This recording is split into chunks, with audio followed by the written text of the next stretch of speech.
Welcome to the deep dive. Have you ever walked away from a chat, maybe feeling totally misunderstood, even when you thought I was perfectly clear? Yeah, it happens all the time. Today, we're digging into some fascinating research and notes about why that occurs, and maybe more importantly, how you can sidestep that. We're doing a deep dive into something our sources keep pointing to. It's like this hidden driver of success and, well, even happiness. No, Communication, but maybe not communication as you usually think about it. exactly. What's really interesting is that the research, it goes beyond just, speaking well. We're sort of framing it as mastery in communication art. It isn't just about swapping words back and forth. It's more like a careful dance, Yeah. expressing your ideas, your feelings, what you intend with real clarity and with empathy, Yeah. genuine impact. And the sources really stress this part. And also about truly getting other people, sometimes hearing what they don't actually say out loud. So this deep dive, it's going to show communication is way more than just talking. It's listening, understanding, really connecting. Okay, so our mission for you today is pretty straightforward then. We're going to unpack the core ideas that make communication an art. We'll look at its impact, some surprising examples in there, and crucially, show you how you can weave this into your own life to, unlock your best self. So what is this mastery in communication art? Really, when you dig into the research, it's not just a checklist of skills, it's how they work together. Dynamically, sure, clarity in your message is key, but so is empathy, like really trying to see things from their angle. We saw a lot of emphasis on active listening, which is more than just hearing words, right? It's figuring out the intention, the feeling underneath, and then there's the nonverbal stuff, body language, tone, those tiny shifts, and critically, being able to shift your style, adapting on the fly to different people, different vibes. Right. And why should you, listening now, care so much about this? Well, the material we looked at shows mastering these kind of subtle skills.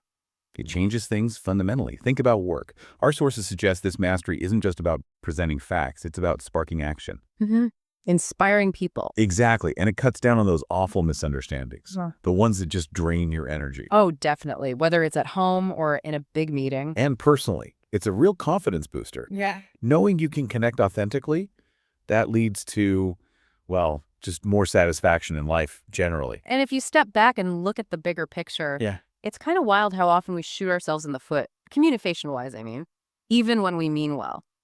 Which brings up a really key question from the research. What are the main things that block effective communication? The enemies, so to speak. The enemies. Okay, like what? Well, think about the classic assumption trap. We just project our own stuff onto others, or getting hijacked by our emotions, that knee-jerk reaction that muddies the waters. Yeah, you can see that. And our sources also flag this heavy reliance on tech sometimes. It can actually weaken real human connection because you lose all that vital nonverbal context. True mastery is about seeing these traps and, navigating around them. That makes sense. Those are definitely challenges. But if those are the traps, how do the really effective communicators get past them? Our deep dive showed something interesting, whether it's, uniting a country or turning a company around. The great ones often turn those enemies into ways to connect better. We saw that mastering communication isn't solely about the words. It's actually about building trust, forging real connections, inspiring change. Right. Think about Mahatma Gandhi. The sources highlight how he united millions.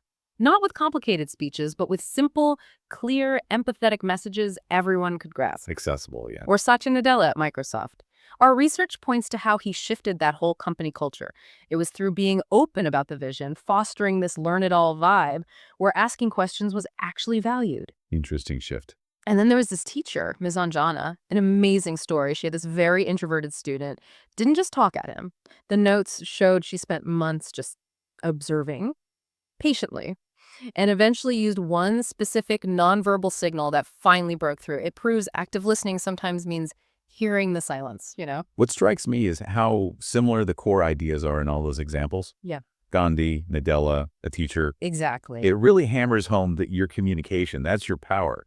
And it's not fixed. It's a skill you build. Practice, patience, the right attitude. So, wrapping this all up, what's the practical thing you can take away from our deep dive today? What does it all mean for you?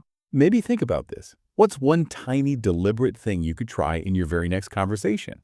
Maybe to practice active listening or empathy. Could you just wait an extra beat before you reply? Or maybe consciously try to spot one nonverbal cue you might normally miss. How could just one small shift like that start to change your interactions, maybe unlock more potential? And ultimately lead to a life that feels a bit more meaningful, more successful, something to think about.